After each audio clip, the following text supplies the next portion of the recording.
Hello and welcome back to the greenhouse. So in the last video I sowed our tomatoes. Nothing's happened with that yet. It was only a few days ago. But I also took a look at the pepper and chilli seedlings and they're doing fine.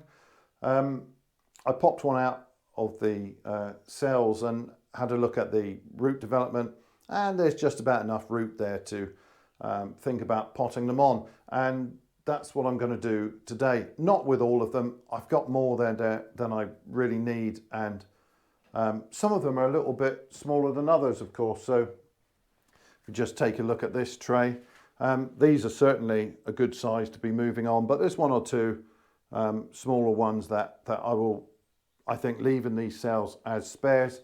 And as I've said many times before, I do tend to sow more than I need, prick out more than I need, pot on and so on, so that at every stage I can be a little bit fussy. So I will leave the runty little fellas behind. If anything happens with one of those I pot on, then I have that spare to fall back on.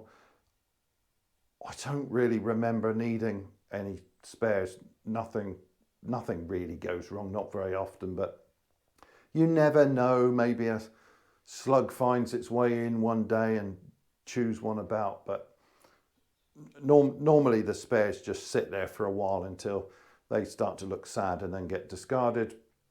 But I'll pot on quite a lot of these, and I will pot them on into a fairly decent size pot. So I've got these rigid cell trays, and they've got quite good sized cells. Now I'm going to move them on into a rather larger pot, and I think this is the right size to move them to. I don't like moving them on too many times. It seems like a bit of a waste of time, to be honest. I know some people like to move on in small increments, potting on all the time.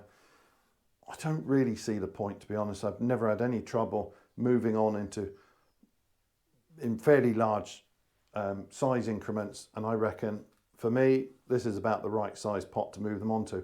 I will probably have to pot them on once more before they get to their final planting out. Now I'm hoping to do that towards the end of April. We're in the warmer part of the country here. It does depend on the weather, but if I can do that by the end of April, that would be great. And at that point they're going to go in 10-litre pots. At least all the small fruited sweet peppers and all of the chilies will go in 10-litre pots. That's what I've used for many years now, and it's, I think, just about right for growing throughout the whole season. They will crop well in those, and they'll grow happily in there for the entire season. I'm not planning to keep any of those plants through the winter, so I think for that purpose 10 litres is just about right. But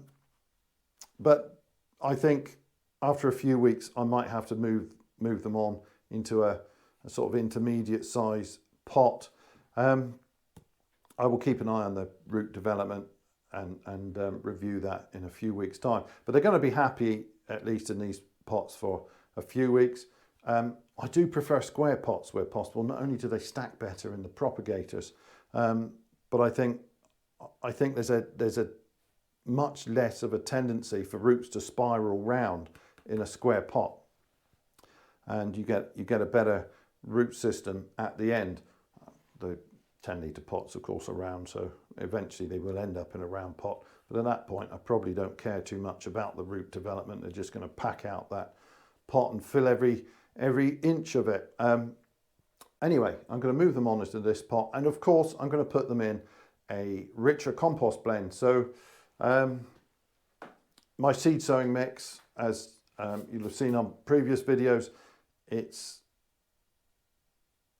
a blend of sieve multi-purpose, about 50%, and roughly 50% coir, and then there's a sprinkling of vermiculite chucked in. I don't measure it, so the exact proportions, it varies a little bit. Now, for the seeds, you don't need, or indeed you probably don't want, a particularly rich sowing medium. So the coir and the vermiculite, of course, they're not offering anything from a nutritional perspective, they're very useful in terms of helping with the texture of the mix. So you produce something that roots can penetrate easily, that holds a sensible amount of water but doesn't tend to become too soggy. And I like that sort of blend. I think, apart from one point which I'm going to struggle with today, which is that compost mix is very light, and when you pull out the seedling to move it on, that whole ball of compost is going to start to fall apart. So it's a little bit tricky from that regard, but for everything else, I like it and it works well for me. So I'm going to move that on into a bit of a richer mix. So it's going to be predominantly a sieved multi-purpose, and you could just use that with nothing else. What I will probably do is put a little bit of the coir and vermiculite in that. Not too much, just a little bit to help with the texture of it. In fact, I've got some of the previous batch of seed mix there, and I'll probably just sprinkle some of that in. I'm also going to add a little bit of a slow release feed, so nothing too aggressive.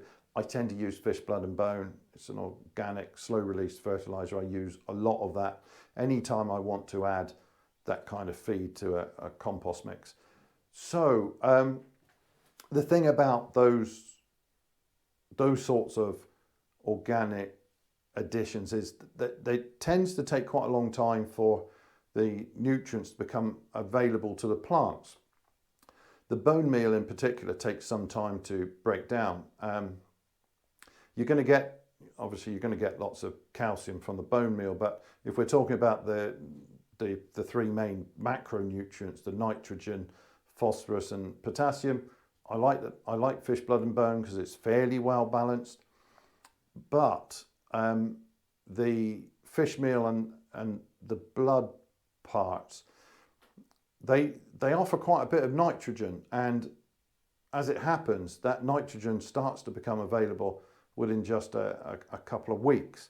So that part of the fish blood and bone, you'll start to see some benefit fairly soon. So it's not going to be doing nothing while it's in that pot. I mean, I don't know how long the plants will be in that pot. They're going to be in that soil forever, of course, because the whole thing then gets moved on. So I quite like putting a bit of slow release feed in, even at this first potting on stage. If I were pricking out the seedlings and moving them into cells or really small pots, I might not add anything. But at this point, when they're already a reasonable size, then I think adding some slow release feed is not a bad idea. And I always advocate for organic salts, and fish blood and bone is, for me, it's a great addition. So I will add that, and at least the nitrogen part, as that becomes available in the next couple of weeks, that's going to help with the vegetative growth of the plant. And at this stage, an addition of nitrogen is fine. Later on, you've got to be careful what you add, because if you're feeding them with nitrogen-rich fertilizers, it can discourage their flower development and fruiting. So that's not what we want. If you add anything with a good source of nitrogen to your mix, you want to make sure that that's available early in the process, and then as you get to the flowering and fruiting stage, you want to be looking at ingredients with more potassium, and certainly you don't want to be using anything with high nitrogen. I don't use anything at the moment with too much nitrogen anyway. I don't want too much soft growth. So anyway, that's why I'm adding a slow release feed. So it's not going to be too dramatic. We're not going to have a Jack and the Beanstalk moment where these are going to burst out in tons of new lush soft growth. But it will add just a little bit of longer term sustenance. So if they stay in these for a little bit longer, they're not going to start complaining.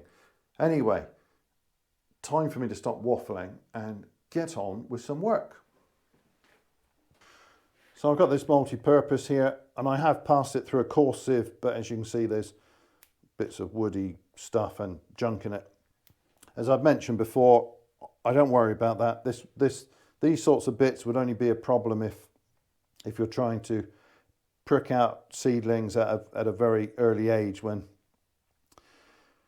they've got very little root on in it, and it can be a bit annoying untangling them from coarse soil. At that point I'd want this to go through a finer sieve, but a coarse sieve is what we've got to hand here, so that's what we've used. It's taking the bigger lumps out, but otherwise it's perfectly fine for potting on.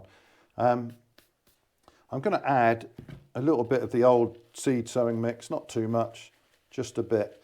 It's just going to lighten this slightly. This feels quite light as it is, but it's going to lighten that just a little bit. If I didn't have this, I'd just chuck in a little bit of coir and a bit of the vermiculite. I might add a little bit more of the vermiculite. It's quite handy. And then I want to add a little bit of the feed, and that is plenty. I'm going to give that a really good mix.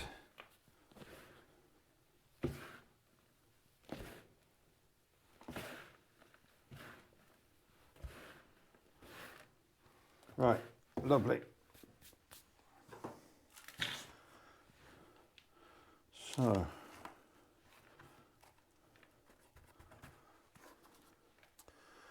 now peppers aren't quite like tomatoes. Tomatoes will very readily root from the stem, and they'll certainly root from any nodes. Peppers don't tend to do that quite as much, but they will form new roots, at least in the lower portion of the stem, and they will do that quite happily when the stems are young like these and green. Later on, as the plants get bigger, they start to get a little bit more woody in the stems, and at that point I don't think they do that anymore. But in this stage I think it's perfectly fine to drop these just a little bit deeper, especially some of these taller ones. There's no harm in doing that, and you will get at least some development. I mean, if you look at a well-established pepper plant, you'll often see new roots forming sort of at and just above the soil level. So it does happen with peppers and chilies, just not to the extent that it does with tomatoes. With tomatoes, if they're not grafted, then it's great to drop them down at least to the just below the seed leaves. I mean, you can drop them deeper if you want to, but they will then produce lots of new roots on that stem.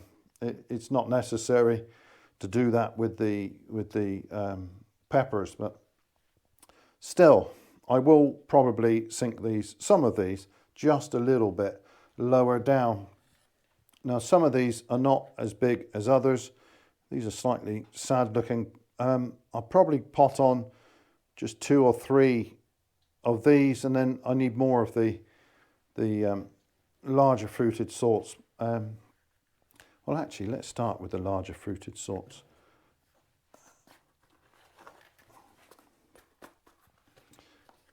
Just going to pop this up.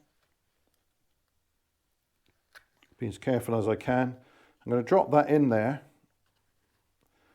at an angle that makes it a lot easier to fill in the corners.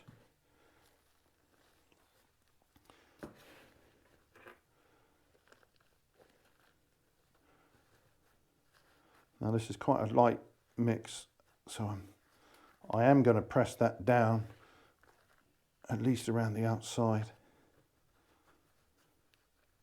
I want to pack that compost in there.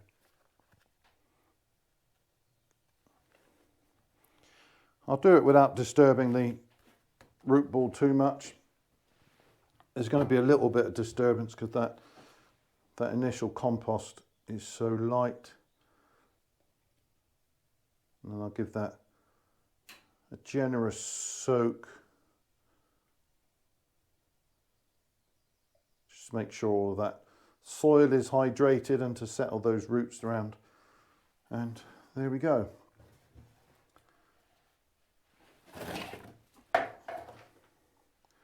Got a label ready somewhere.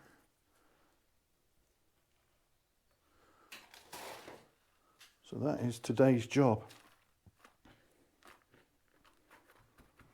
Now I know it kind of sounds obvious, but it does make a huge difference when you're potting on with square pots. If you move the plant on at that sort of orientation, so you just rotate it 45 degrees. If you try to slip it in that way, it's so much harder to pack the compost in around the outside.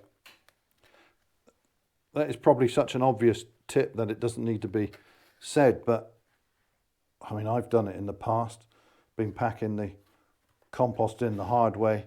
This is so much easier.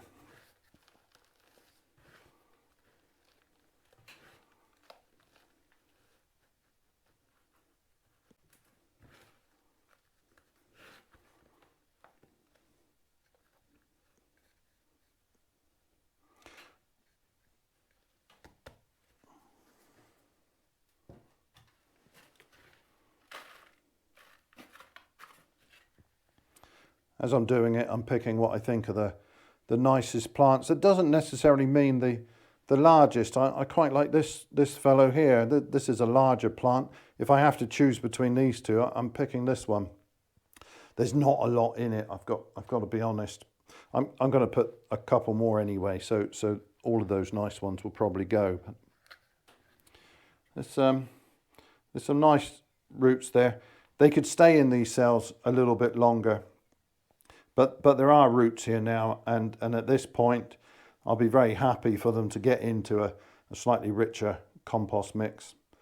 And I think at this point, they will start to grow away quite quickly, or at least I hope so.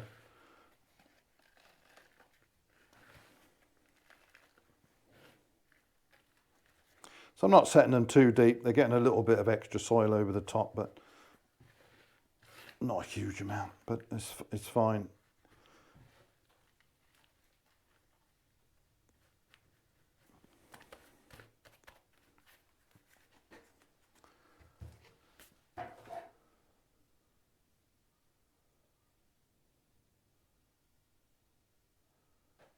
Well, I'm probably going to pot on, I don't know, 40 plants or something like that. So you don't want to see me doing that 40 times. So that is pretty much it, I think, for this video. I'm just going to carry on and get that job finished. They will then go back in the propagator and we'll take another look at them in a few weeks' time. They'll have got those roots out fairly quickly, but even though they'll have got some roots out and you'll be able to see them, it'll be some time before they start to really pack out. There's quite a jump in size. So in terms of volume of compost, it's quite a bit more. So I can leave them there for a few weeks before I take a look, and then I'll pop one out, I expect, on a future video. We'll take a look at how the roots are going, how the plants are developing. Of course, you want to watch them, and if you see that they're unhappy at all, then they need to be moved on. And I have had it occasionally in the past where the plants are just looking a bit sad. They're not growing happily. Maybe they're a little bit stunted or whatever. And if you ever get that situation, take the plants out of their pots, have a good look at them. Usually there's a problem with the root development. They're not happy with the compost, or the compost has become soggy. Now I quite like this stuff because it doesn't appear to be the sort of compost that's going to get soggy. But I have had it in the past where I've made a mistake. I've overwatered a certain compost mix, and at least the bottom layer of that compost has become very soggy, and then the roots, either they don't want to get into it because the roots need air as well as the plants obviously need the moisture, but the roots need air, and they either won't penetrate into soggy soil, or if they're already in it, they will start to decompose, and the plants then start to suffer. And you can have that, or you can have a compost that's really not performing very well. I mean, this is the first time I've used this particular compost blend, so there's always the possibility that I won't be happy with the compost mix. If that happens, what I've done in the past is I've made up a new batch of compost, making whatever changes I think might be necessary to help the plants. You take the plants out and you can remove quite a lot of that old compost. If it's not working, it's not helping the plants. If it's soggy compost, you've got to remove it, because it takes a ridiculous amount of time for some compost to dry out. So if you've overwatered, by the time that bottom layer of soggy compost is dried out, the plant's already suffering, and it's too late. But I have turned things around with unhappy plants by taking them out, removing quite a lot of the compost, and then putting that seedling with it, with quite a lot of the root exposed, and packing that into new compost. It looks sad for a day or two, but it quite quickly recovers and will grow away. So if you do end up in a situation where the seedlings at any stage start to look a bit sad, they're not growing, they're just maybe growth is sort of halted, or they start to show some kind of deficiency. The leaves are not a nice green anymore. These are all still a nice green, so there's no problem with availability of nutrient. But whatever problem you might run into, don't be afraid to shake off the compost and move them into a better mix, or a drier mix if you happen to have overwatered. It's easy to do. I'm sure, well, I imagine we've all done it. I can't be the only Wally on the planet, or at least I hope not. But I mean, I don't do it regularly. I very often pop out, before I water any of these, I will very often pop out one of the cells, take a look at it, make sure that the compost isn't wet, or I'll lift the tray up, and you can feel underneath whether this is soggy or not. And it's a good idea just to take a little bit of care, because you can so easily stunt the growth of your seedlings if you make a mistake. And sometimes some of the compost blends can be a bit rubbish. I don't think this is one of them. So far, I'm very happy with this compost blend, but time will tell. But there is a lot of rubbish compost out there, that's for sure. And if you're having trouble, shake off as much of that as you can and move it into a new pot with fresh compost, and with a bit of luck, the plant will respond favourably to that. What you don't want to do is just leave them sat there looking sad. These seedlings should be continuously growing. I don't want a mad amount of lush, soppy growth. That's not really helpful long term, but I definitely don't want to see them sort of just sitting there stagnant. That's not good. So as long as they're growing happily, that all the leaves look happy, that's all great, and I will leave them to do their thing. Any sign of trouble, and I'm going to be taking them out of those pots and checking out the state of the compost. But anyway, that is all for me. Thanks ever so much for watching, and bye for now.